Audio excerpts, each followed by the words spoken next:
భద్రాద్రి కొత్తగూడెం అండి. పడి పూజ మహోత్సవం ఇది. గణేష్ టెంపుల్ దగ్గర విజయ విఘ్నేశ్వర స్వామి వారి గుడి ముందండి ఇది. ప్రతి సంవత్సరం కూడా ఈ పడి పూజ మహోత్సవం చేస్తారండి అయ్యప్ప స్వామి. అలాగే స్వామివారి పూజ, స్వామివారి భోజనం, టిఫిను చక్కగా స్వామివారు చక్కగా వచ్చారండి. చాలామంది చాలా రంగరంగ వైభవంగా జరిగిందండి. ఫస్ట్ వీడియోలో స్వామివారి పడి పూజ జరిగిందండి. ఈ రెండోదండి భోజనాలదండి. ఇది స్వామివారిది టిఫిన్ అండి.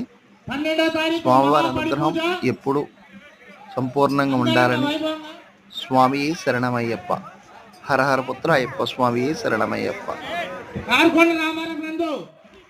భద్రాద్రి కొత్తగూడెం అండి. భద్రాద్రి కొత్తగూడెం దగ్గర జరిగిన పడి పూజ మహోత్సవం అండి. భోజనాలండి, టిఫిన్లండి.